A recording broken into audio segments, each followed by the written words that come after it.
और यकीन माने जब से मैंने ये खबर पढ़ी है मेरी टांगे कांप रही। पवित्र नदी चिनाब नीचे से बहती हुई, जिनकी धारा को किसी भी तरह से बाधित नहीं किया गया, प्रकृति को किसी भी तरह से बाधित नहीं किया गया, और तमाम मुश्किलों के बावजूद भारत का झंडा और सशक्त रूप से दुनिया के सामने इस वक्त नजर आ रहा है। तस्वीरों में आप वो आत्मविश्वास देख सकते हैं। तो सर, चिनाब ब्रिज बना दिया इंडिया ने कश्मीर के अंदर, इसके बारे में क्या कहेंगे? चिनाब ब्रिज के हवाले से बताना चाहूँ, थोड़ी सी इन्फॉर्मेशन में इजाफा करूँ, 16 घंटे का सफ़र जो है वो सिर्फ और सिर्फ 4 घंटे में तय होगा। मैंने बहुत सारे लोगों से बात की है इसके ऊपर and I have not seen anybody कोई भी इसमें खुश हो। मुझे कोई बंदा खुश इस पर नज़र नहीं आया। तो ये तस्वीर जो हर भारतीय के दिल में इस वक्त जरूर रोमांच पैदा कर रही होगी। और सबसे इंटरेस्टिंग बात यह है कि ये ब्लास्ट प्रूफ है, इसे ब्लास्ट के जरिए कोई नुकसान नहीं होने वाला। एज अ पाकिस्तानी क्या कहेंगे, कितनी बड़ी अचीवमेंट है। दुनिया में पहली दफा ब्लास्ट प्रूफ ब्रिज बना है और सबसे ऊंचा ब्रिज है, 560 मीटर ये ऊंचा है सतह समंदर से। कि हम यहाँ पर नारा लगाते हैं कश्मीर बनेगा पाकिस्तान, क्या वाकई में ही बनेगा कश्मीर पाकिस्तान? इंशाल्लाह। सदी में तो नहीं बनेगा, अगली सदी में हो सकता है बन जाए, क्योंकि ये बनने नहीं देंगे। इंडिया मैं आपको क्यों कहता हूँ कि वो 100 साल आगे की प्लानिंग कर रहा है, वो पाकिस्तान से 100 साल आगे जा चुका हो। सर जी, वो देखें, ये इंफ्रास्ट्रक्चर को इस तरह बना लेना ये कोई अचीवमेंट नहीं है। देखो यार किस लेवल की डेवलपमेंट हो गई है भारत में, मैं आपको बता नहीं सकता।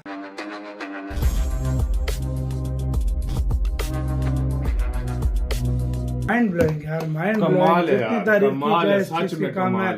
सीरियसली एक टाइम था सिर्फ पत्थरबाजी और ये चीज होती थी, कोई वहाँ पे कनेक्टिविटी नहीं थी। 6 महीने कट जाता था बर्फ की वजह से, भाई उधर जाना ही मुश्किल हो जाता था। बर्फ होती थी, रास्ते बंद हो जाते थे, लोग स्टॉक कर लेते थे, इतना मुश्किल से आते थे। 3 महीने बंद हो अगर कश्मीर वालों को दिल्ली जाना हो तो वो घंटे, मतलब 1-2 दिनों में, मतलब दिनों में सफर करके आते थे। या दिल्ली से कश्मीर जाना हो या किसी और हिस्से से जाना हो तो भाई उनको भी मुश्किल पेश आती थी। वो देखो भाई क्या ट्रांसफॉर्म किया, 46,000 करोड़। पाकिस्तानी करेंसी में बात की जाए तो तकरीबन 1,60,000 करोड़ से 1.5 लाख करोड़ से, मतलब 1,60,000 करोड़ के बीच ये बैठता है पैसा। 5 बिलियन इतना पैसा, मतलब $5 बिलियन रुपए के 146 कोई पुल बने हैं बीच में। कितने टनल्स हैं पता नहीं, टनल 1 से लेकर 38 टनल है, जो कि दुनिया का सबसे बड़ा टनल भी है, दुनिया का सबसे 13 किलोमीटर का जो टनल है, दुनिया का सबसे बड़ा ब्रिज, हाईएस्ट ब्रिज, दुनिया का सबसे बड़ा ऊंचाई पे, मतलब वो क्या कहते हैं ऊंचाई पे, हाईएस्ट, मतलब चिनाब नहीं, अंजीघाट ब्रिज, अंजीघाट ब्रिज। कैसे उसके बाद दो वंदे भारत चला दी, दो वंदे भारत भी चला दी। मतलब यार जिन लोगों को देखो 250 किलोमीटर रोड भी बनाई है। 250। जिन लोगों को मैं कहता हूँ जब बर्फबारी पड़ती थी ना, वो घरों में दब के रह जाते थे, निकल ही नहीं सकते थे, बड़े प्रॉब्लम होती थी। क्या कुछ नहीं भारत इस तरह अपना कश्मीर के अंदर डेवलपमेंट करा रहा है, दुनिया क्या कुछ नहीं होता था। बड़ी परेशानियां लोगों को होती थी बर्फ की वजह से, आना जाना। दिल्ली से मुल्क के दूसरे हिस्सों से कट से जाते थे, इसकी वजह से 24 घंटे ये खुला रहेगा, कोई ब्लॉकेज नहीं, कोई बंद, कोई चीज भी नहीं। आराम से जाओ, दिल्ली आओ जाओ।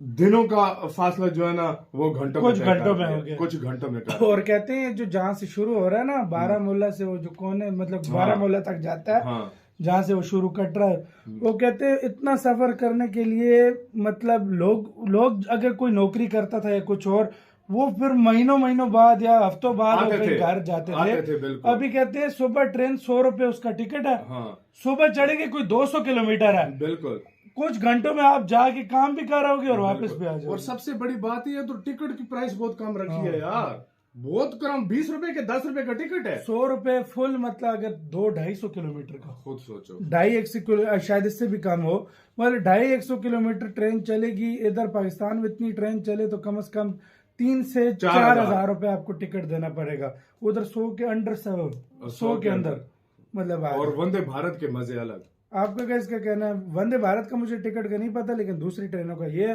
वंदे भारत का भी सस्ता ही होगा। कि पाकिस्तान के हिस्ट्री आप निकाल के देख लीजिए, जितने भी वजीर आजम आए हैं, किसी की लंदन में प्रॉपर्टी है, किसी की यूरोप में प्रॉपर्टी है, किसी की पाकिस्तान में इतनी प्रॉपर्टी है कि पाकिस्तान के मालिक बन चुके हुए हैं। जो इधर पावर में आता है, जो गवर्नमेंट में आता है, जो वज़ीर आज़म बनता है, वो अमीर हो जाता है। अगर वो कारोबार 1 करोड़ का कर रहा है तो वो कारोबार 100 करोड़ पे उनका चला जाता है। अगर उनकी 1 कोठी है तो उनकी 20-20 कोठियाँ बन जाती हैं। तो इसी तरह ही प्राइम मिनिस्टर नरेंद्र मोदी, देखिए इंडिया तरक्की क्यों ना करे मैडम, फिर आज मुझसे आप बात करें ना ये वाली कि इंडिया तरक्की क्यों ना करे। उनके प्राइम मिनिस्टर की सिर्फ 3 करोड़ रुपए के सासे उनके जो है ना वो जाहिर हुए कि सिर्फ 3 करोड़ रुपए के उनके सासे हैं। और इनके तो ड्राइवरों के पास 3 करोड़ से ज्यादा के सासे होते हैं। 3 करोड़ से महंगी तो इनके पास गाड़ी होती है मैडम। अभी आप देखिए प्राइम मिनिस्टर नरेंद्र मोदी, ना उनकी बीवी है, ना उनका बच्चा है, ना उनके बाद कोई उनकी नस्ल चलनी है। आप इस चीज को देखें। हमारे जो वजीर आजम होते हैं ना तो अपने बाद का पूरा सिलसिला बनाते हैं कि मेरे बाद मेरा बेटा आएगा, मेरे बाद मेरी बेटी आएगी। मोदी साहब के बाद कौन आएगा मुझे आप बताइए। मोदी साहब का मुझे अपना घर दिखाएं जरा, किस किस्म का उनका घर है। एक सिंपल से एक रूम में रहते हैं। अच्छा, अभी रिसेंटली मैं इंडिया के यहाँ पे आबिद भाई मुझे ये बताएं कि नरेंद्र मोदी से या भारत की तरक्की से आपको क्या फायदा? बड़ी ज़बरदस्त आपने सवाल किया और बड़ा अच्छा इसका जवाब भी है। ये आपने सही कहा। आपके कहने का मकसद ये है कि इंडिया की जो तरक्की है उसमें आपका क्या फ़ायदा है, आप क्या बात कर रहे हो। देखिए मैडम, मेरा रोल है इसके बीच में। आज मैं ये बात करूँगा तो मेरी आवाम में शऊर आएगा ना कि देखिए एक सिंपल इंसान वज़ीर आज़म है, 150 करोड़ से ज़्यादा की आबादी का वो वज़ीर आज़म है। क्या उसे प्रोटोकॉल नहीं चाहिए? क्या उसे VIP लाइफ नहीं चाहिए? क्या वो एक सिग्नेचर करे तो अरबोपति नहीं वो इंसान हो सकता? लेकिन वो आज भी आम जिंदगी जी रहा है। ये तो आप प्राइम मिनिस्टर नरेंद्र मोदी साहब की बात कर रहे हैं मैडम। आप आइए योगी जी के पास। योगी जी की सगी बहन जो CM है, पिछले 10 सालों से CM है, वो अपने यूपी के जो है ना, वो यूपी भी पाकिस्तान जितना यूपी है उसके CM है। उत्तर प्रदेश की आप बात करें, वहाँ के CM हमें योगी आदित्यनाथ नजर आते हैं। कह लेंगे जहाँ पर वुमेन एम्पावरमेंट, पॉवर्टी, गुर्बत आपको नजर नहीं आती, 0% नजर आएगी। लेकिन सवाल फिर वही यहाँ पर आता है कि पाकिस्तान में क्या कमी है जो आप कहते हैं कि आप बहुत बड़े फैन नजर आते हैं नरेंद्र मोदी के, योगी जी के, या कह लें भारतीय सरकार उनकी जमहूरियत से बड़ा आपका लेके लुत्फानंदोज होते हैं। चले मैं आज जबरदस्त बात करता हूँ। आज मैं आता हूँ फैमिलीज के ऊपर। आप इमरान खान साहब की फैमिली निकाल के देख लीजिए, उनके बहन और भाई क्या कर रहे हैं।